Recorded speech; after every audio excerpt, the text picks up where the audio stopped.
Hello दोस्तों, कैसे हो आप? सभी को नमस्कार, सभी को राम राम। आज नया साल स्टार्ट हो गया है, तो सबसे पहले तो आप सभी को नववर्ष की बहुत बहुत शुभकामनाएं। और मैं भगवान से प्रार्थना करता हूं कि इस नए साल में आपके सारे सपने पूरे हों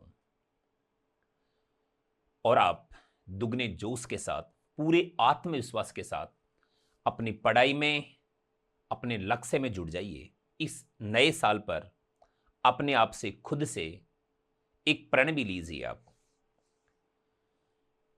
कोई एक बुराई को त्यागने का प्रण लीजिए। कोई एक बुराई। अब आप कहोगे कि सर बुराई तो ऐसी कोई है ही नहीं, पर मैंने कहीं सुना है कि पाने के लिए कुछ खोना पड़ता है। आपको अगर कुछ पाना है तो खुद से पूछना पड़ेगा आपने दांव पर क्या लगाया। बिल्कुल, ये एक कोई फिल्म का डायलॉग था, लेकिन ये मुझे सही लगता है कि आपने पाने के लिए दांव पर क्या लगाया। तो खुद से एक सवाल पूछना कि मुझे ये चीज पानी है, मुझे जॉब लगनी है, तो खुद से सवाल पूछिए कि इसके लिए आपने दांव पर क्या लगाया। कुछ ना कुछ तो आपको दांव पे लगाना पड़ेगा। आपका सुख चैन आपको दांव पे लगाना पड़ेगा। आपकी नींद आपको दांव पे लगानी पड़ेगी। एक अनुशासन के साथ आपको तैयारी करनी पड़ेगी। घर परिवार को कुछ टाइम के लिए भूलना पड़ेगा। मतलब कुछ तो दांव पे आपको लगाना पड़ेगा। आप यकीन करिए, अगर आप ऐसा कर पाते हैं ना, तो मंजिल आपसे दूर नहीं है। चलो ठीक है, नए साल की एक बार फिर आपको बहुत बहुत शुभकामनाएं। और अब अपन बात करते हैं, अपनी जो सीरीज चल रही है उसी को आगे बढ़ाते हैं। और आज का टॉपिक है अपना वेव मोशन, मतलब तरंग गति। और तरंग गति में आए हुए उन सभी सवालों के बारे में अपन जिक्र करने वाले हैं जो आरपीएससी ने अब तक ग्रेड फर्स्ट के एग्जाम में पूछे हैं। तो आओ और देखते हैं किस तरीके के वहां सवाल पूछे गए हैं और फिर उनका सही आंसर क्या है। ठीक, आओ मेरे साथ। ये देखिए आप, पहला सवाल। ये सवाल आरपीएस ने 2011 में पूछा है। सवाल क्या है सुनो। लाप्लास संशोधन के अनुसार गैसों में ध्वनि की चाल का सूत्र कौन सा होगा। मतलब डायरेक्ट थ्योरेटिकल सवाल है और ये हमें पता होना चाहिए कि गैसीय माध्यम में ध्वनि की चाल के लिए सही सूत्र क्या होगा। इसके पीछे की एक कहानी है, वो कहानी भी हमें पता होनी चाहिए। न्यूटन ने अलग अलग माध्यम में ध्वनि की चाल के लिए सूत्र दिए और न्यूटन के सूत्र ठोस माध्यम के लिए सही पाए गए, द्रव के लिए भी सही पाए गए, पर गैसीय माध्यम में न्यूटन का सूत्र गलत पाया गया और फिर इसका करेक्शन किया लाप्लास ने, जिसे दुनिया लाप्लास करेक्शन के नाम से जानती है। आओ देखो करते हैं बात। अगर इस सवाल का अपन जवाब देखें तो वास्तव में इसका आंसर होगा सी, V बराबर गामा पी अपॉन रो और रूट। लेकिन अपन दो बातें और भी करेंगे, सुनो। किसी भी माध्यम में ध्वनि की चाल के लिए जो सूत्र होता है वो सूत्र कुछ इस तरीके से होता है। देखो आप, ध्वनि की चाल का सूत्र किसी भी माध्यम में कुछ इस तरीके से लिया जाता है। ई यहां प्रत्यास्थता गुणांक है, रो यहां घनत्व है। अब ये वाला फॉर्मूला अपन ठोस के लिए भी अप्लाई करते हैं, अपन द्रव के लिए भी अप्लाई करते हैं और अपन गैसीय माध्यम के लिए भी अप्लाई करते हैं। कहानी पूरी सुनो। न्यूटन ने ठोस माध्यम के लिए ई का मान यंग प्रत्यास्थता गुणांक के बराबर लिया, द्रव के लिए प्रत्यास्थता गुणांक का मान आयतन प्रत्यास्थता गुणांक के बराबर लिया और ये सूत्र बिल्कुल सही पाए गए। न्यूटन ने गैसीय माध्यम में क्या किया वो सुनो। न्यूटन के अनुसार गैसीय माध्यम में ध्वनि का संचरण एक समतापी प्रक्रम है, आइसोथर्मल प्रोसेस है। मतलब न्यूटन ने गैसीय माध्यम में ध्वनि का संचरण एक समतापी प्रक्रम माना, आइसोथर्मल प्रोसेस माना, और समतापी प्रक्रम में प्रत्यास्थता गुणांक का मान दाब P के बराबर होता है। और फिर अगर गैसीय माध्यम में ध्वनि की चाल के सूत्र की बात करें वो भी न्यूटन के अनुसार, तो E equal to P upon rho और इसका रूट। लेकिन न्यूटन का ये वाला सूत्र गलत पाया गया। फिर लाप्लास ने करेक्शन किया। अब लाप्लास ने क्या करेक्शन किया, ये बात मैं आपको इसलिए भी बता रहा हूं, ये सवाल आपको आगे भी पूछा जा सकता है, बिल्कुल आने वाली एग्जाम के लिए भी बहुत इंपॉर्टेंट है। आओ देखो लाप्लास ने क्या बताया। लाप्लास के अनुसार गैसीय माध्यम में ध्वनि का संचरण समतापी प्रक्रम नहीं है बल्कि रुद्धोष्म प्रक्रम है, एडियाबेटिक प्रोसेस है। और एडियाबेटिक प्रोसेस में प्रत्यास्थता गुणांक ई की वैल्यू गामा पी होती है। और गामा ये वही है जिसे अपन सीपी अपॉन सीवी के नाम से जानते हैं। और ये वैल्यू अपन जब यहां पुट करते हैं तो V equal to gamma P upon rho और इसका रूट। यही लाप्लास के अनुसार गैसीय माध्यम में ध्वनि की चाल का सूत्र है और यही वास्तविक सूत्र है, क्योंकि न्यूटन का सूत्र तो गलत पाया गया। तो आगे जब कभी भी अपन न्यूमेरिकल सोल्व करेंगे गैसीय माध्यम में ध्वनि की चाल के लिए तो यही फॉर्मूला, यही सूत्र काम मिलेंगे। तो लाप्लास के अनुसार वास्तव में ध्वनि की चाल का सूत्र यह होगा। अब ये सवाल देखिए, ये भी आरपीएससी ने 2011 में पूछा है। सवाल क्या है सुनो। कोई रॉकेट 200 मीटर प्रति सेकंड की चाल से किसी लक्ष्य की ओर गतिमान है। गति करते समय यह 2000 हर्ट्ज आवृत्ति की तरंग उत्सर्जित करता है। इस ध्वनि का कुछ भाग लक्ष्य पर पहुंचकर प्रतिध्वनि के रूप में वापस रॉकेट की तरफ परावर्तित हो जाता है।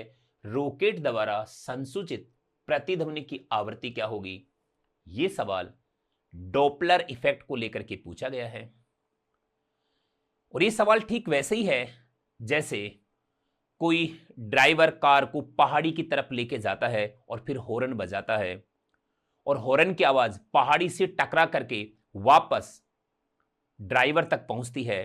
तो ड्राइवर को सुनाई देने वाली आभासी आवृत्ति का मान क्या होगा, ऐसा सूत्र कुछ पढ़ते हैं। बस ऐसा ही ये सवाल है और वैसा ही फॉर्मूला यहां यूज होगा। आओ देखो मैं बताता हूं। अभी तो अपन डायरेक्ट आंसर की बात करते हैं, डायरेक्ट सूत्र की बात करते हैं। वास्तव में यहां एन डैश बराबर यानी कि आभासी आवृत्ति बराबर आवृत्ति यहां ध्वनि की चाल और प्लस V आप रॉकेट की चाल कह दीजिए upon V minus V rocket. ऐसा फॉर्मूला हमें पता होना चाहिए। जब अपन डॉपलर इफेक्ट पढ़ते हैं ना तब ऐसे केस में, ऐसी कंडीशन में ये वाला फॉर्मूला यूज करते हैं। तो अब देखो आप बस वैल्यू पुट करनी है, आंसर आ जाएगा। N dash equal to N की वैल्यू यहां 2000, V की वैल्यू यहां कुछ भी दिया गया नहीं है तो आप 330 मीटर प्रति सेकंड ले सकते हो। मतलब गैसीय माध्यम में ध्वनि की चाल आप V इक्वल टू 330, वैसे 332 मीटर पर सेकंड लेते हैं पर आप 330 मीटर पर सेकंड ले सकते हो। कई बार तो वो एग्जाम में खुद वैल्यू भी दे देता है पर कई बार नहीं देता है तो आप 330 मान लिया करो। फिर प्लस रॉकेट की चाल है 200 मीटर पर सेकंड, यहां वही 330 और माइनस वही 200। जब आप सोल्व करोगे यकीन करो इसका आंसर जो आएगा, एक बार मैं और आगे सोल्व कर देता हूं। यहां ये 2000 आएगा, ये 530 आएगा और ये 130 आएगा। जब आप इसे सोल्व करोगे तो आपका जो आंसर आएगा 816 और 0 हट जाएगा। मतलब इसका आंसर सी होगा। बहुत सरल, बहुत आसान। अगर ये सूत्र हमें पता होता तो ये सवाल हमारे लिए बहुत आसान होता। ठीक है, आगे बढ़ो।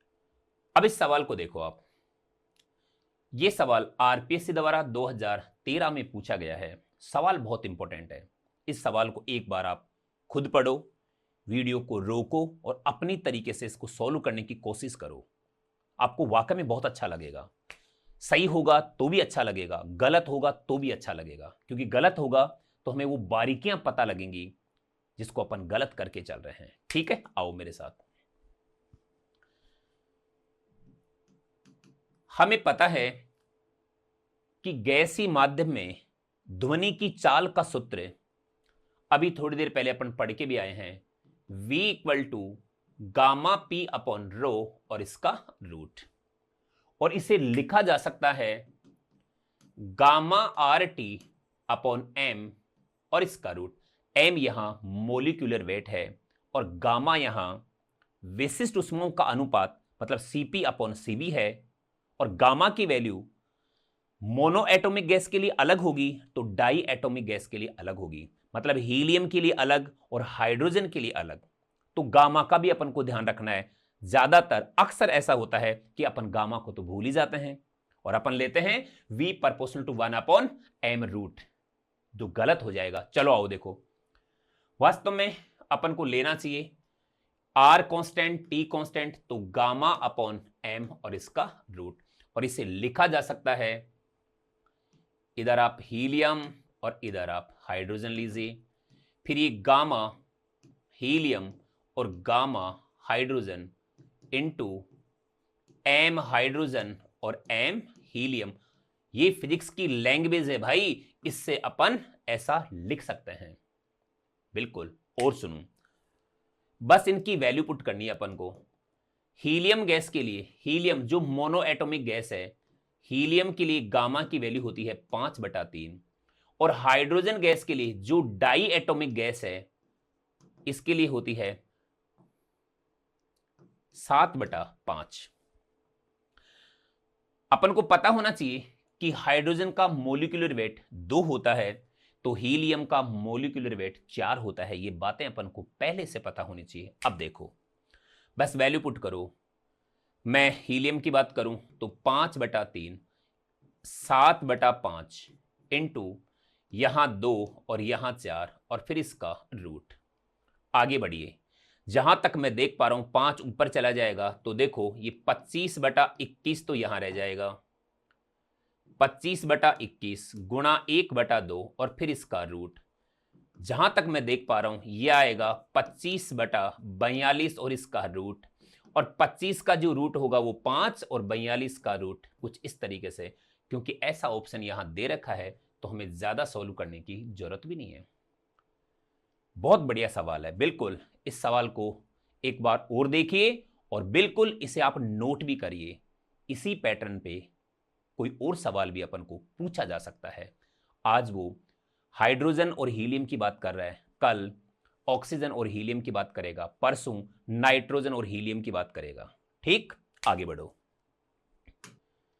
अब इस सवाल को देखिए, यह सवाल आरपीएससी द्वारा 2013 में पूछा गया है। सवाल एक बार आप खुद पढ़िए। यह सवाल भी डॉपलर प्रभाव को लेकर के पूछा गया है। आओ देखो, एक प्रेक्षक एक स्थिर ध्वनि स्रोत की ओर ध्वनि की 1/5 वेग से गतिशील है। प्रेक्षित आवृत्ति वास्तविक आवृत्ति से कितने प्रतिशत अधिक होगी? ऑप्शन आपके सामने है। आओ देखो, करते हैं बात। इसका पहले तो अपन को सूत्र पता होना चाहिए।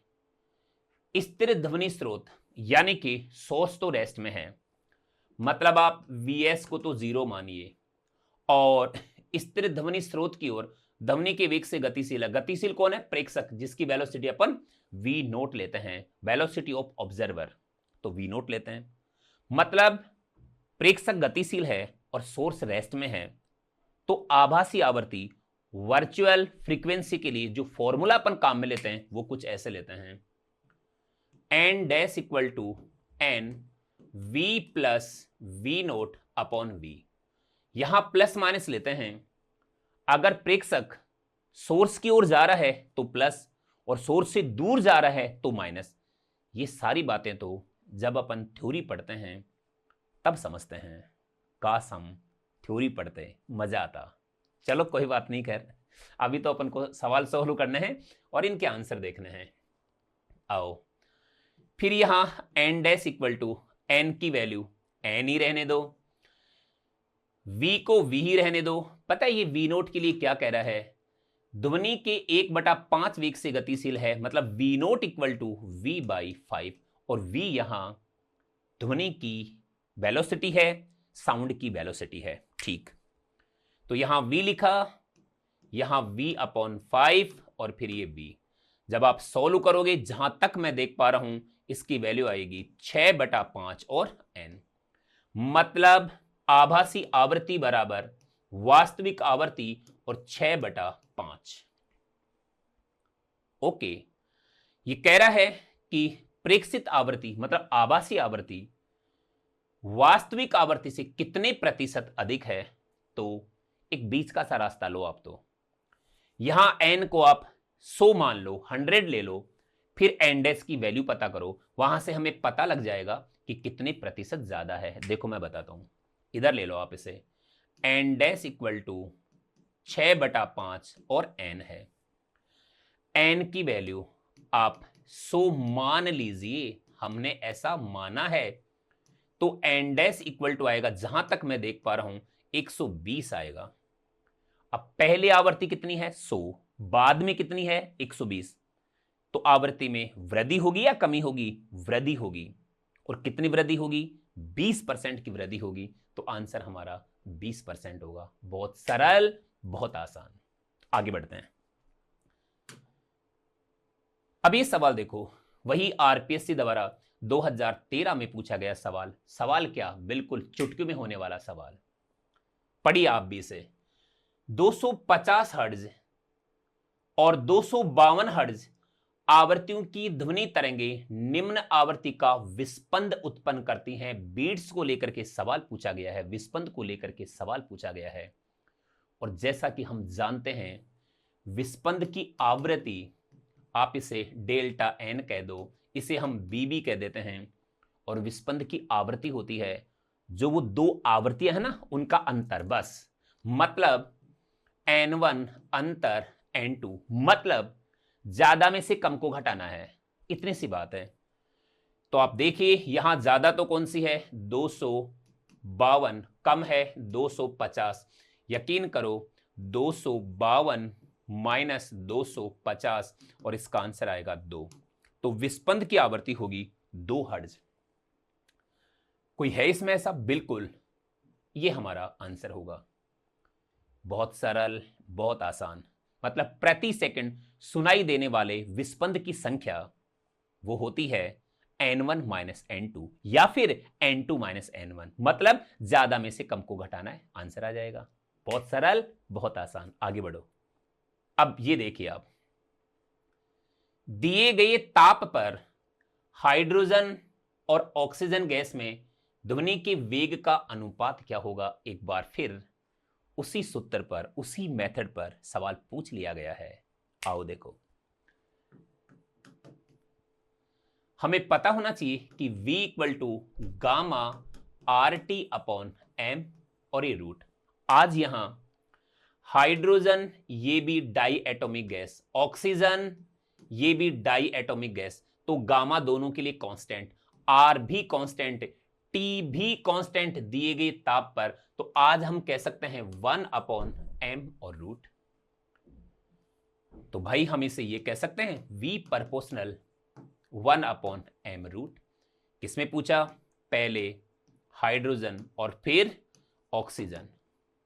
यहां m ऑक्सीजन और m हाइड्रोजन, इसका रूट।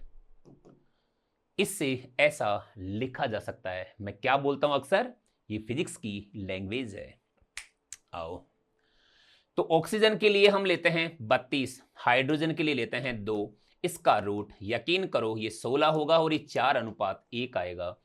यही हमारा आंसर होगा। उम्मीद करता हूं बात समझ में आई होगी। सुनो, कितने काम का है ये सूत्र बताओ। पर यहां ये देख लेना है कि गामा दोनों के लिए बराबर है या नहीं है। आज हाइड्रोजन और ऑक्सीजन दोनों के लिए गामा एक जैसे हैं, लेकिन वहां थोड़ी देर पहले क्या था? हीलियम और हाइड्रोजन। अब हीलियम मोनो एटॉमिक गैस है और हाइड्रोजन डाई एटॉमिक गैस है, दोनों के लिए गामा अलग अलग। तो वहां गामा को अपन हटा नहीं सकते थे, गामा को साथ लेना पड़ा था। आज गामा दोनों के लिए बराबर है, तो अपन हटा करके इस तरीके से लिख सकते हैं। उम्मीद करता हूं बात समझ में आई होगी। आगे बढ़ो। अब इस सवाल को देखो। यह सवाल आरपीएससी द्वारा 2015 में पूछा गया सवाल है। एक बार फिर डॉपलर प्रभाव को लेकर के सवाल पूछा गया है। सवाल बहुत ही सरल, बहुत ही आसान है।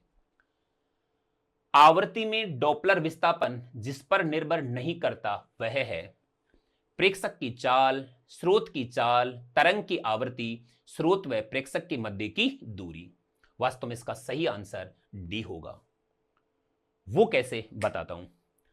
मतलब आभासी आवृत्ति की जो वैल्यू होती है, जब अपन डॉपलर प्रभाव पढ़ते हैं तो वहां ये वाला फॉर्मूला बहुत काम आता है। बहुत क्या, इस एक फॉर्मूले से बहुत सारी कंडीशन बना सकते हैं अपन। आओ देखो, n dash equal to N v plus minus v not और v plus minus we s.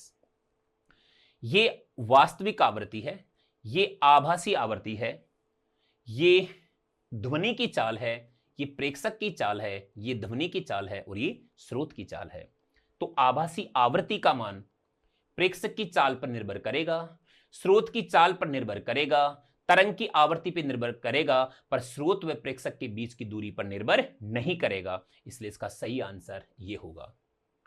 ये सूत्र अगर हमें याद है, हमारी बहुत सारी समस्याएं कम हो जाती हैं, पर थोड़ा सा आईक्यू भी काम में लेना होगा और फिर हमारे आंसर चुटकियों में आ जाएंगे। जब ये रेस्ट में होगा तो इसे 0 मान लेना, जब सोर्स रेस्ट में है तो इसे 0 मान लेना। इसके अलावा अगर स्रोत और प्रेक्षक के बीच की दूरी घटती है, यानी कि उसके नजदीक आता है, तो आभासी आवृत्ति वास्तविक आवृत्ति से ज्यादा सुनाई देगी, और जब दूर जाते हैं तो आभासी आवृत्ति वास्तविक आवृत्ति से कम सुनाई देगी। इन बातों को अपन ध्यान में रख करके इस फॉर्मूले से अलग अलग कंडीशन के लिए सूत्र प्राप्त कर सकते हैं। पर ये अपन तब करते हैं जब अपन थ्योरी पढ़ते हैं, और आज हम थ्योरी नहीं पढ़ सकते, ना ही पढ़ा सकते। काश हम पढ़ पाते। चलो ठीक है, आगे बढ़ो। उम्मीद करता हूं ये बात समझ में आई होगी। ये सवाल आरपीएससी द्वारा 2015 में पूछा गया सवाल, थ्योरेटिकल सवाल। अप्रगामी तरंगों के निर्माण के लिए माध्यम का विस्तार अनंत होना चाहिए, परिबद्ध होना चाहिए, बद्ध होना चाहिए, बाउंडेड मीडियम होना चाहिए। बिल्कुल सही जवाब है। केवल गैसीय माध्यम में होना चाहिए, गलत। का जड़त्व और प्रत्यास्थता दोनों शून्य होने चाहिए, ये चीज भी गलत। मतलब ध्यान दीजिए, अप्रगामी तरंगों के निर्माण के लिए माध्यम परिबद्ध होना चाहिए। ये बहुत अच्छी और बहुत खास कंडीशन है। जब अपन थ्योरी पढ़ते हैं तब इस बात का जिक्र भी होता है। जैसे ऑर्गन पाइप है, open organ pipe, close organ pipe, तनी हुई डोरी, यहां पर अप्रगामी तरंगें उत्पन्न होती हैं। लेकिन मुक्त आकाश में अप्रगामी तरंगें उत्पन्न नहीं हो सकती। इन सब बातों का अपन जिक्र वहां करते हैं। आज के लिए हमें इतना ध्यान रखना है, जब अप्रगामी तरंगों के अपन गुण पढ़ते हैं, उनकी प्रॉपर्टीज पढ़ते हैं, तो एक गुण ये भी आता है कि अप्रगामी तरंगें हमेशा हमेशा हमेशा परिबद्ध माध्यम में, बाउंडेड मीडियम में ही उत्पन्न होती हैं। ठीक है, फिर कभी बात करेंगे और अप्रगामी तरंगें होती क्या हैं, क्या इसकी और प्रॉपर्टीज हैं।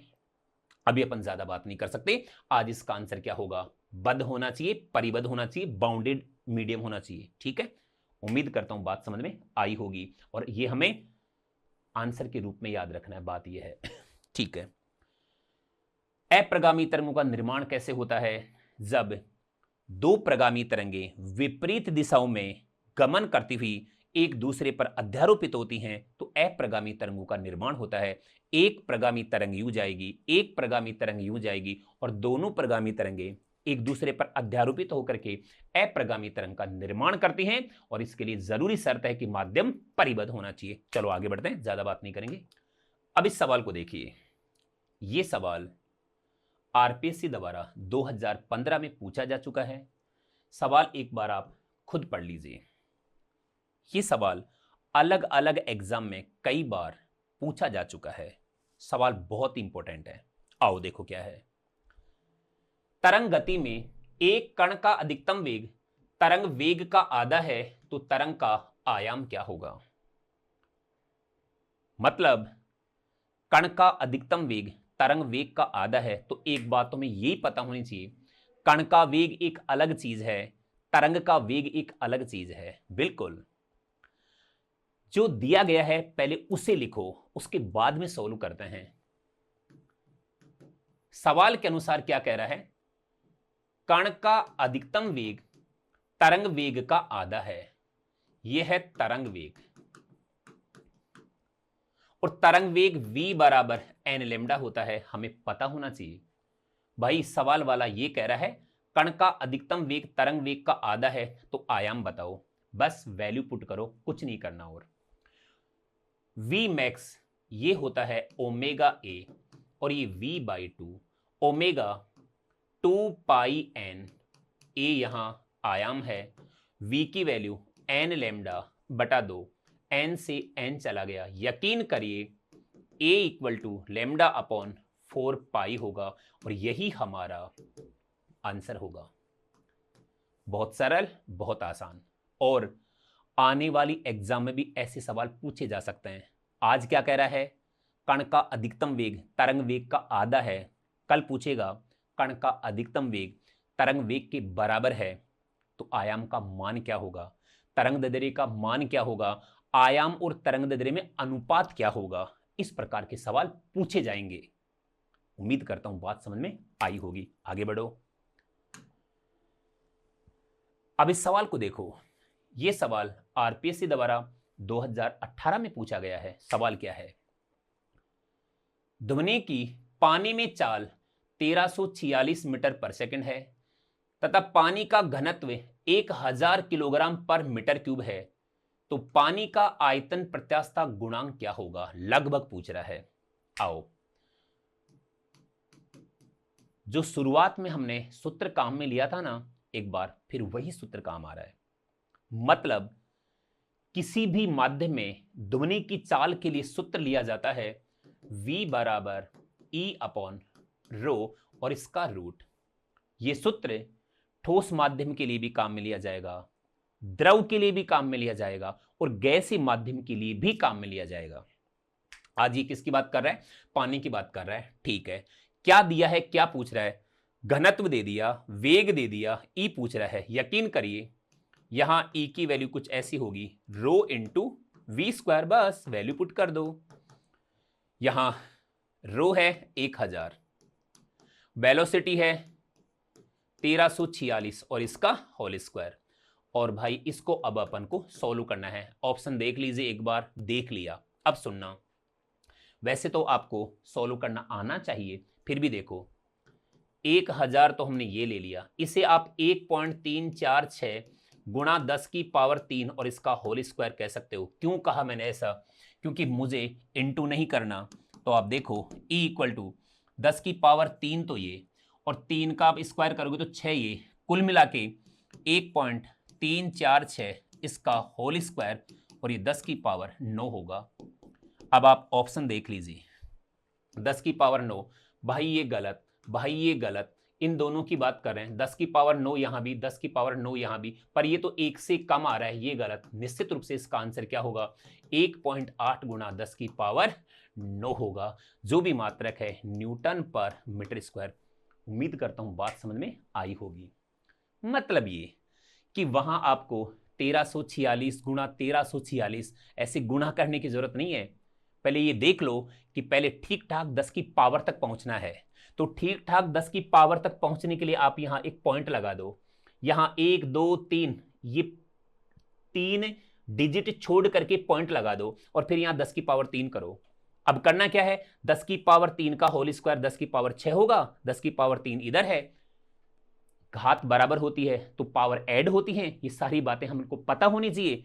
और देखा गया तो वास्तव में इस तरीके से लिखा जा सकता है, और इसको जब आप सोल्व करोगे तो इसका आंसर 1 से तो ज्यादा ही आएगा। 1.3 गुणा 1.3 जो भी होगा 1 से तो ज्यादा ही होगा, इसलिए ये वाला गलत हो गया। आंसर हमारा ये होगा। मतलब खतरनाक कैलकुलेशन से बचने के लिए आप इस तरीके का मेथड यूज करना, और करना ही चाहिए, इससे आपका टाइम बचेगा। चलो आगे बढ़ते हैं, फिर कभी बात करेंगे। यह सवाल देखो, आरपीएससी द्वारा 2018 में पूछा गया सवाल, बहुत ही सरल, बहुत ही आसान सा सवाल है। देखो क्या कहता है, किसी डोरी के अनुदिश गमन करती तरंग का विवरण इस प्रकार दिया गया है। वो है कुछ y बराबर 0.08 फिर यहां ये साइन है 62.80x माइनस 3.0t, कुछ इस तरीके से हमें दिया गया है। ओके, ये बोल रहा है कि भाई ये मीटर में है, ये रेडियन पर मीटर में है और ये रेडियन पर सेकंड में है। तरंग की तरंगदैर्ध्य का मान क्या होगा? तरंग की तरंगदैर्ध्य वेवलेंथ पूछ रहा है, तो सुनो, इसे हम ऐसे भी कह सकते हैं y equal to A sine के एक्स माइनस ओमेगा टी, क्योंकि प्रगामी तरंग का समीकरण यही होता है। हमसे अगर आयाम पूछता तो आयाम की वैल्यू अपन ये इतने मीटर बता देते। ये के जिसको अपन प्रोपेगेशन कांस्टेंट कहते हैं, संचरण नियतांक कहते हैं, इसकी वैल्यू 2 पाई अपॉन लैम्डा होती है। इसकी वैल्यू यहां पे 62.80 दे रखी है और ओमेगा की वैल्यू 3.0 दे रखी है। अगर ओमेगा पूछता तो अपन 3 बताते, के पूछता तो फिर अपन 62.8 बताते, पर इसने तरंगदैर्ध्य पूछा है। बाकी यहां से वो कुछ भी पूछ सकता था, आवृत्ति पूछ सकता है, तरंगदैर्ध्य पूछ सकता है, आवर्तकाल पूछ सकता है, आयाम पूछ सकता है, तरंग की चाल पूछ सकता है, तरंग का वेग पूछ सकता है, और पूछना ही चाहिए। आने वाले टाइम में ऐसे सवाल आने वाले हैं, नोट कर लो। मतलब इस पैटर्न पे, इस सवाल पे, इस सूत्र पे हमें क्या क्या पूछेगा? आयाम पूछ लेगा और तरंग का वेग पूछ लेगा, इसके बारे में अपन बात कर लेंगे। तरंग का वेग पूछेगा, तरंग की दिशा पूछेगा, आवृत्ति पूछेगा, आवर्तकाल पूछेगा, तरंगदैर्ध्य पूछेगा, इतनी सारी बातें पूछ सकता है। और एक साथ दो दो बातें भी पूछ सकता है। पूछ सकता है नहीं, बहुत जल्दी पूछने वाला है। आओ देखो, पहले इसको सॉल्व करते हैं। आज हमें पता लगा कि k की वैल्यू ये दे रखी है, और हमें पता ही होना चाहिए पहले से कि k इक्वल टू होता है 2 pi upon lambda, omega equal to होता है 2 पाई एन और 2 पाई अपॉन टी, इनमें से कोई सा भी ले सकते हो। ओके, अब क्या करना है? सब बातों को छोड़ो, जो ही पूछा है ना उसका जवाब दो यार। आप तो तरंग की तरंगदैर्ध्य क्या होगी? तो तरंग की तरंगदैर्ध्य यहां से आ जाइए आप, कुछ 2 पाई अपॉन लेमडा बराबर ये आ रहा है, तो लेमडा बराबर होगा 2 पाई अपॉन 62.8। यकीन करो, इसको यहां सोल्व करने जा रहा हूं मैं। 2 पाई को अपन बोल सकते हैं 6.28, नीचे है ये 62.8, इसका आंसर 1/10 आएगा, यानी कि लेमडा बराबर 0.1 मीटर आएगा। इस ऑप्शन को आप ठीक कर लीजिए, 0.1 मीटर लिख लीजिए और यही इसका सही आंसर होगा, क्योंकि ऐसा ऑप्शन में है नहीं, यहां तो कुछ और ही ज्यादा दे दिया। ओके, पॉइंट के बाद जो 0 है वहां कुछ ज्यादा दिया है, तो आप इसे ठीक कर लीजिए। मतलब इसका सही आंसर जो होगा तरंगदैर्ध्य वो 0.1 मीटर होगा। भाई फिर बोल रहा हूं, इस पैटर्न पर, इस मेथड पर, इस इक्वेशन को लेकर के बहुत जल्दी आने वाले टाइम में सवाल पूछने वाला है। और सुनो सर, आप कुछ बता रहे थे कि वो डायरेक्शन वेलोसिटी, बताता हूं। यहां से देखो, ए आपके पास में है, ओमेगा आपके पास में आई गया, लेमडा आपके पास में आई गया, के मतलब आपके पास में आई गया, के हमें मिल ही गया, तो के से हम लेमडा पता कर चुके हैं। ऐसे आवर्ती भी पता कर सकते हैं, आवर्तकाल भी पता कर सकते हैं। अब बात आती है वेलोसिटी की, तो v equal to N lambda. N आपको पता है, लेमडा आपको पता है, वैल्यू पता कर सकते हो। इसके अलावा और बताता हूं, हम पढ़ते हैं Vinod Kumar equal to omega, तो हम पढ़ते हैं v equal to omega upon K, तो आपको फिर यहां आने की जरूरत नहीं है, डायरेक्ट वहां देख करके वहीं सोल्व कर सकते हो। अगर इस सवाल में मेरे से कोई वेलोसिटी पूछता ना, तो इसकी वेलोसिटी कुछ ऐसे होती, v equal to omega upon K. Omega वो होता है जो t के पास होता है, तो फिर ये 3, के वो होता है जो x के पास होता है, तो ये आ गया 62.8, ये मीटर पर सेकंड में। ऐसे हमसे वेलोसिटी पूछ लेगा, और क्या पूछेगा? डायरेक्शन पूछ लेगा। डायरेक्शन के बारे में बात करता हूं। यहां y equal to A sine के x plus minus omega t. यहां देखिए, अगर ये पॉजिटिव साइन है तो इसकी डायरेक्शन होगी नेगेटिव x दिशा में, और अगर यहां माइनस का चिन्ह है तो डायरेक्शन होगी पॉजिटिव x दिशा में। ये बातें भाई इसलिए बता रहा हूं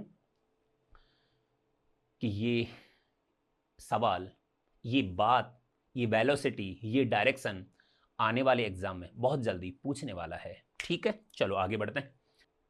अब इस सवाल को देखो, यह सवाल आरपीएससी द्वारा 2018 में पूछा गया है।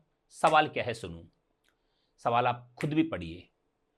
नियत आवर्ती की सीटी बजाती हुई एक रेलगाड़ी अचर चाल v से स्टेशन की ओर जा रही है। रेलगाड़ी स्टेशन पर एक स्थिर प्रेक्षक के पास से गुजरती है। प्रेक्षक द्वारा सुनी गई ध्वनि की आवर्ती एंडेस को समय t के फलन के रूप में कौन से अपेक्षित वक्र द्वारा व्यक्त किया जा सकता है? शुद्ध हिंदी देखो भाई, सवाल एक बार आप और पढ़ लीजिए, मैं समझाता हूं क्या पूछ रहा है। ये कह रहा है एक प्रेक्षक जो रेस्ट में है, एक ट्रेन आती है नियत चाल से और पास में आकर के दूर चली जाती है, तो समय के साथ आभासी आवर्ती का इनमें से ग्राफ कौन सा होगा? तो मैं बताता हूं, इसका ग्राफ वास्तव में सी होगा। समझाता हूं कैसे। यहां ये प्रेक्षक है और ये प्रेक्षक रेस्ट में है। इसकी तरफ एक ट्रेन आ रही है और ये ट्रेन दूर चली जाती है पास में आके। जब ये पास में आती है तो इसके द्वारा सुनी गई आभासी आवृत्ति N dash equal to N V upon V minus V S.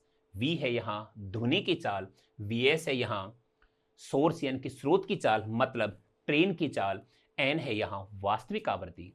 यहां कह सकते हैं एन डैश ज्यादा है एन से।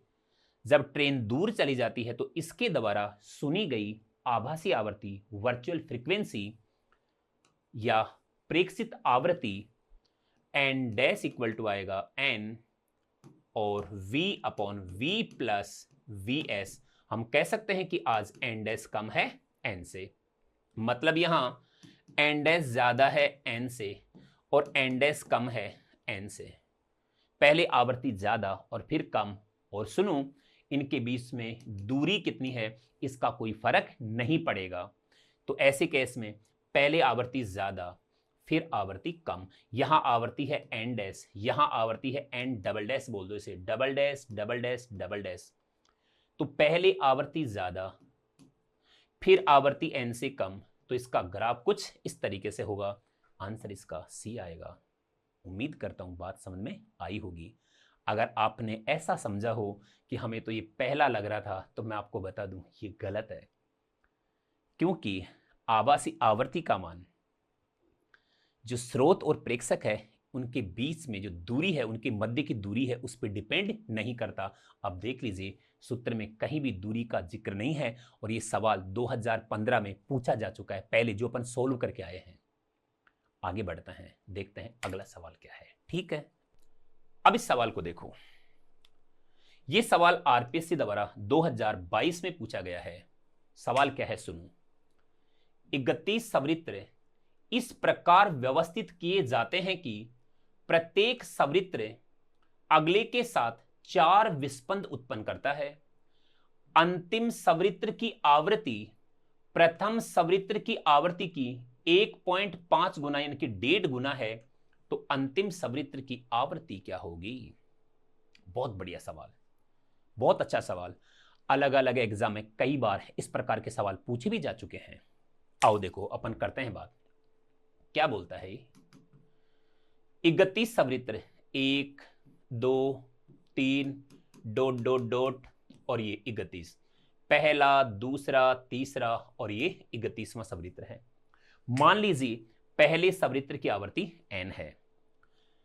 मान लीजिए कि इन सवृत्रों के बीच में जो विस्पंद का संबंध है वो है b, मतलब इसकी आवृत्ति n है तो इसकी आवृत्ति होगी n प्लस b, तो इसकी आवृत्ति होगी n प्लस 2b, और b यहां विस्पंद की संख्या है और यहां विस्पंद की संख्या 4 दे रखी है। अब सवाल क्या कहता है सुनो। 1 से लेकर के 31 सवृत्र इस प्रकार जमाए गए हैं कि क्रमागत सवृत्रों के मध्य 4 विस्पंद का संबंध होता है, और अंतिम सवृत्तर की आवर्ती पहले सवृत्तर की आवर्ती की 1.5 गुनी है। इसका यह मतलब हुआ कि इसकी आवर्ती n है तो इसकी आवर्ती इससे ज्यादा होगी, फिर इसकी आवर्ती इससे ज्यादा होगी और इसकी आवर्ती इनसे ज्यादा होगी। और ज्यादा होने के लिए जरूरी है कि इसकी आवर्ती n है तो इसकी आवर्ती n प्लस b होनी चाहिए। सर ऐसी बातें, ये बातें आप क्यों बता रहे हो? तो सुनो ध्यान से। केवल यह कह देने से कि उनके मध्य 4 विस्पंद का संबंध है, इससे यह साबित नहीं होता है कि ये n है तो यहां n प्लस बी होगा, वो माइनस में भी हो सकता है। बिल्कुल, अगर एक सवृत्तर हमें यहां दे रखा है, इसकी आवर्ती n है और दूसरे के साथ में 4 विस्पंद का संबंध रखता है तो इसकी आवर्ती n प्लस 4 भी हो सकती है, तो n माइनस 4 भी हो सकती है। अब यहां प्लस ही होगा, इस बात की क्या गारंटी है? तो गारंटी है क्योंकि अंतिम सवृत्तर की आवर्ती पहले सवृत्तर की आवर्ती की 1.5 गुनी है, मतलब ज्यादा है, तो ये आवर्तियां बढ़ती हुई चली जाएंगी, इसलिए अपन ऐसे प्लस लेके चलते हैं। चलो आओ देखो, हो सकता है ये बात आपको पहले से समझ में आ रही हो, मैं जबरदस्ती समझा रहा हूं। तो सुनो, इसकी आवर्ती n, इसकी आवर्ती n प्लस b, इसकी आवर्ती n प्लस 2b। समझो, पहले वाले सवृत्तर की आवर्ती n, दूसरे वाले की n प्लस b, तीसरे वाले सवृत्तर की n प्लस 2b। तो जरा सोचो, 31वां जो सवृत्तर है इसकी आवर्ती n प्लस 30b, कुछ ऐसा होगा। और प्रश्नानुसार क्या कह रहा है? प्रश्नानुसार इसकी आवर्ती की 1.5 गुनी है।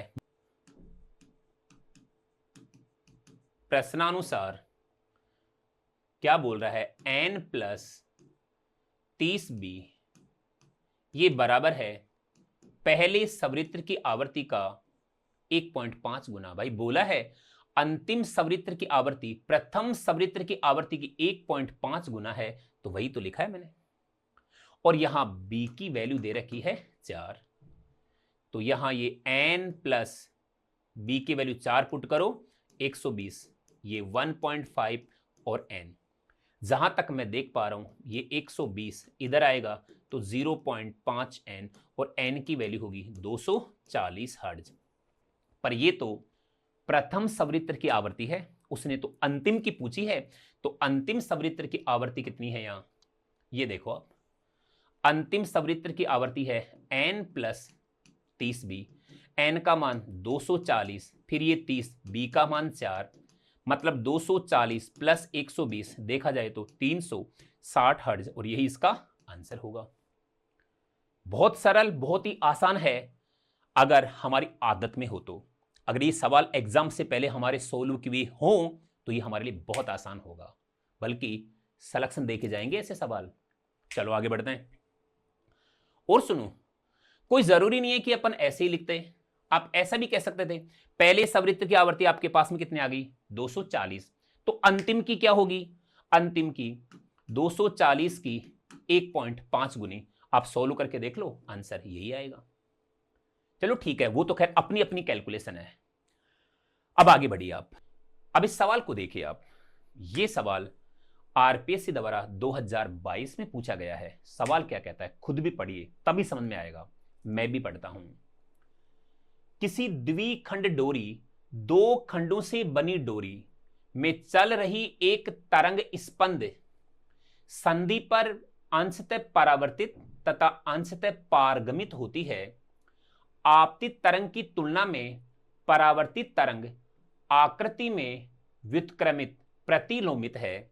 यदि आपतित तरंग की तरंगदैर्ध्य लैम्डा है तो पारगमित तरंग की तरंगदैर्ध्य लैम्डा डैश, इनमें से लैम्डा डैश लैम्डा से ज्यादा, लैम्डा के बराबर, लैम्डा से कम, और फिर कह रहा है कि इसके बारे में कुछ कहा नहीं जा सकता। बहुत बढ़िया सवाल, तरंगों के परावर्तन से लेकर के बहुत बढ़िया सवाल। आओ देखो मैं समझाता हूं सवाल, एक बार आप खुद पढ़ लीजिए, बाकी मैं समझा रहा हूं। देखो ये क्या कह रहा है, द्विखंड डोरी मतलब डोरी के 2 टुकड़े हैं, यूं समझो। इस एक टुकड़े से तरंग जाती है और दूसरे टुकड़े पर जब आपतित होती है, सुनना ध्यान से, दूसरे टुकड़े पर आपतित होती है तो इसका कुछ भाग तो पारगमित होता है, तो कुछ भाग वापस लौट करके आता है। पर जब लौट करके आता है तो उसकी आकृति बदल जाती है, मतलब सरंग गर्त के रूप में तो गर्त सरंग के रूप में लौटता है। मतलब पाई का कलांतर उत्पन्न हो जाता है, मतलब लैम्डा बटा 2 का पथांतर उत्पन्न हो जाता है। वो ऐसा तब होता है जब तरंग का परावर्तन सघन माध्यम से होता है। तो इसका मतलब यह हुआ कि यहां ये डोरी सघन माध्यम का काम करेगी और ये डोरी इसकी तुलना में विरल माध्यम का काम कर रही है, क्योंकि सघन माध्यम से जब परावर्तन होता है, सुनना ध्यान से, सघन माध्यम से परावर्तन होता है तो जो सरंग है वो गर्त के रूप में, जो गर्त है वो सरंग के रूप में, जो सरंग है वो गर्त के रूप में लौटता है। यहां पाई का कलांतर लैम्डा बटा 2 का पथांतर उत्पन्न हो जाता है और ये तब होता है जब परावर्तन किसी दृढ़ माध्यम से होता है, किसी सघन माध्यम से होता है। ओके, अब आगे। अब इस सघन माध्यम में जो तरंग जा रही है इसकी तरंग दैर्ध्य लैम्डा डैश है, जबकि यहां जो तरंग आ रही थी उसकी तरंग दैर्ध्य लैम्डा है। अब आप खुद सोचिए, लैम्डा डैश ज्यादा है या कम? लैम्डा डैश कम होगा। जब भी कोई तरंग विरल माध्यम से सघन माध्यम में जाती है, रियर मीडियम से डेंसर मीडियम में जाती है, तो उसकी चाल भी कम हो जाती है और उसकी तरंग दैर्ध्य भी कम हो जाती है। तो यहां लैम्डा डैश कम होगा लैम्डा से, यही हमारा आंसर होगा, मतलब हमारा आंसर सी होगा। ज्यादा जानकारी के लिए हमें थ्योरी पढ़नी पड़ेगी। वैसे बहुत सरल, बहुत आसान, लेकिन बहुत ज्यादा इंपॉर्टेंट है, जो हमें पता होना चाहिए। आगे बढ़ो। ये सवाल देखिए, ये सवाल 2025 में पूछा गया सवाल है भाई, अभी थोड़े दिन पहले जो एग्जाम लगा था उसमें। यदि तरंग का समीकरण इस प्रकार दिया गया है तो तरंग का आवर्तकाल क्या होगा? क्या बात है, क्या बात है। देखो, इस समीकरण पर एक बार फिर सवाल पूछ ही लिया। वहां तरंगदैर्ध्य पूछा था, आज यहां आवर्तकाल पूछ रहा है। किसी दिन चाल पूछेगा, किसी दिन आयाम पूछेगा, किसी दिन दिशा पूछेगा। आओ देखो क्या कह रहा है ये। y बराबर 5, ये साइन, और जो x के पास होता है भाई वो k होता है, तो kx और माइनस ओमेगा टी, ऐसे दिया गया है। मतलब जो t के पास है वो ओमेगा है, तो यहां t के पास में ये 60 सेकंड दे रखा है। ओ भाई, हमें तो इतना पता है, ओमेगा का मान 60 दे दिया। ओ भाई, ओमेगा होता ही क्या है? 2 पाई अपॉन टी होता है। पूछ क्या रहा है? टी पूछ रहा है, तो टी बराबर होगा 2 पाई अपॉन 60। भाई साहब, ये पाई बटा 30 इसका आंसर होगा।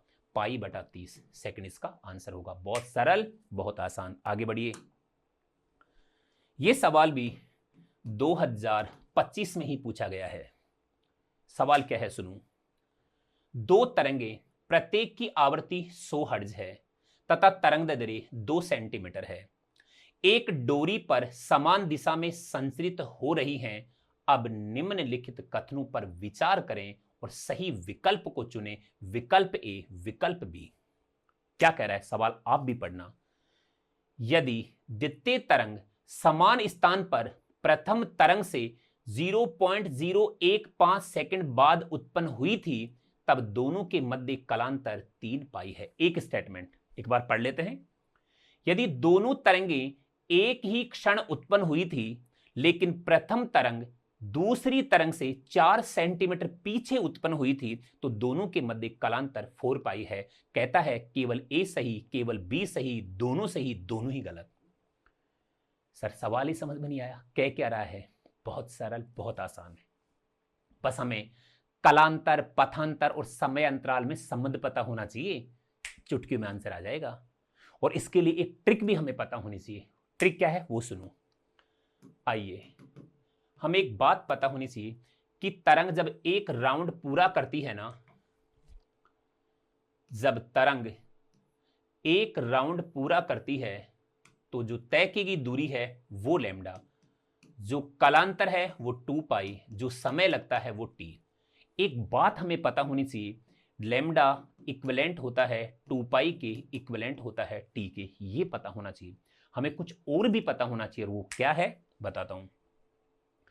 इससे हमें यह पता होना चाहिए, पथांतर बटा लैम्डा, कलांतर बटा 2 पाई और समयांतराल बटा टी, ये संबंध भी हमें पता होना चाहिए। अगर ये हमें पता है तो ये हमारे लिए आसान है। लेकिन सर वो कैसे? आओ बताता हूं। हटे आप यहां से। अभी मैंने आपको बताया कि बस ये पता होना चाहिए, delta phi upon 2 pi delta lambda upon lambda delta T upon T, ये हमें पता होना चाहिए। अब मैं पहले पॉइंट की बात करता हूं। ये कहता है समय अंतराल दे दिया है और कलांतर पूछ रहा है। भाई कलांतर डेल फाई बराबर समय के पदों में देखो तो 2 पाई अपॉन टी और ये डेल्टा टी। आगे बढ़ो, 2 पाई ठीक है, टी आवर्तकाल, देखो हमें आवर्ती दिए, ध्यान देना आवर्ती का मान 100 हर्ट्ज है, तो आवर्तकाल 1 बटा आवर्ती मतलब 1/100 मतलब 10 की पावर -2 मतलब 0.01 भी कह सकते हो। ठीक है सर, तो इसे मैं 0.01 कह देता हूं और डेल्टा टी कितना बोला है 0.015 0.015। सॉल्व करो, पॉइंट को पॉइंट से उड़ा दो, 1.5 आएगा। जहां तक मैं देख पा रहा हूं 1.5 को 2 से गुणा करोगे तो 3 आएगा और ये 3 पाई हो जाएगा, मतलब कालांतर का मान 3 पाई होगा। देखते हैं 3 पाई है भाई, स्टेटमेंट ए बिल्कुल सही है। ऐसे ही बी स्टेटमेंट को देखो, ठीक है देख लेते हैं। यहां क्या दे रहा है ये, यहां पथांतर 4 सेंटीमीटर है तो कहता है कि कलांतर 4 पाई है, चेक कर लेते हैं। वही कलांतर यानी कि डेल फाई बराबर ये delta lambda upon lambda into 2 पाई। हाँ बिल्कुल ऐसा कह सकते हैं, डेल फाई बराबर यहां डेल्टा लेमडा कितना बोला है 4 सेंटीमीटर, लेमडा की वैल्यू कितनी है 2 सेंटीमीटर और यहां ये 2 पाई काटा पीटी होगी और ये 4 पाई आएगा और वास्तव में उसने कलांतर 4 पाई दिया है। ये भी सही, ये भी सही, मतलब आंसर हमारा ए तथा बी दोनों ही सही। इतना पता होना चाहिए था यार कि कलांतर, पथांतर और समय अंतराल में क्या संबंध है, और ये तो बहुत आसान है। अगर ये सूत्र हमें पता है तो ये सवाल भी हमारे लिए बहुत आसान है। यहां ये समय अंतराल देकर के हमसे कलांतर पूछा है, यहां पथांतर देकर के हमसे कलांतर पूछा है, और कलांतर, पथांतर, समय अंतराल में ये संबंध होता है और ये हमें पता होना चाहिए। आगे बढ़ते हैं। अब इस सवाल को देखो, ये सवाल आरपीएससी द्वारा 2025 में पूछा जा चुका है। सवाल क्या है खुद पढ़ो। एक पुलिस कार जिसकी सायरन की आवृत्ति 700 हर्ट्ज है, एक स्थिर प्रेक्षक की ओर 25 मीटर प्रति सेकंड की गति से आ रही है। यदि वायु में ध्वनि की चाल 343 मीटर प्रति सेकंड है तो प्रेक्षक कौन सी आवृत्ति सुनेगा, मतलब एन डैश का मान पूछा जा रहा है। अभी थोड़ी देर पहले अपन ने एक सूत्र पढ़ा था, एक व्यापक सूत्र पढ़ा था, और ये कहा गया था कि ज्यादातर परिस्थितियों में ये एक सूत्र ही काफी है, ये सबका जवाब देगा। चलो आज वो टाइम आ गया है कि वो अकेला सूत्र कैसे जवाब देगा। सुनो देखो, हमें क्या दे रखा है, एक स्थिर प्रेक्षक की ओर वास्तव में ऑब्जर्वर की स्पीड तो कितनी है 0 और सोर्स की स्पीड कितनी है 25 मीटर प्रति सेकंड, और ये पुलिस कार यानी कि ये सोर्स, ये स्रोत प्रेक्षक की ओर आ रहा है, तो हमें ये पता होना चाहिए कि एन डैश एन से तो ज्यादा होगा। अब सुनो, यहां n dash equal to N v plus minus v not और v plus minus we s plus थोड़ी सावधानी बराबर आंसर। ये एक सूत्र अलग अलग परिस्थितियों में अलग अलग सूत्र को जन्म देता है। आज कैसा सूत्र बनेगा वो सुनो। आगे बढ़ते हैं। वी नोट 0 है तो ये 0 हो गया। यहां कार प्रेक्षक के नजदीक आ रही है, मतलब आभासी आवृत्ति को ज्यादा करना है, मतलब एन डैश एन से ज्यादा होगा, तो यहां प्लस लगाना चाहिए, माइनस, यकीन करो यहां माइनस लगाना होगा। बन गया सूत्र। जब कोई ध्वनि स्रोत स्थिर प्रेक्षक की तरफ आता है तो आभासी आवृत्ति के लिए ऐसा सूत्र हम काम में लेते हैं। अगर डायरेक्ट आपको याद है तो बहुत बढ़िया, डायरेक्ट याद नहीं है उस व्यापक सूत्र को काम में लो, थोड़ी सावधानी बरतो, आंसर आ जाएगा। चलो वैल्यू पुट करो, N dash equal to N क्या है यहां पे 700, वी क्या है 343, ये 343 और माइनस 25, यकीन करो जब आप सोल्व करोगे तो इसका आंसर ये 755 हर्ट्ज आएगा और इसका आंसर ये होगा। आगे बढ़ो। इस प्रकार ये सवाल कंप्लीट हुए। चलो अब मिलते हैं अपन अगले वीडियो के साथ, अगले किसी टॉपिक के साथ। और हाँ, नए साल की एक बार फिर आपको बहुत बहुत शुभकामनाएं। भगवान से प्रार्थना करता हूं कि नया साल आपकी जिंदगी में नई उमंग लेके आए, आपके सारे सपने पूरे हों। इसी के साथ आज की क्लास खत्म करते हैं। श्री कृष्ण गोविंद हरि मुरारी, हे नाथ नारायण वासुदेवा। श्री कृष्ण भगवान की जय। Thank you.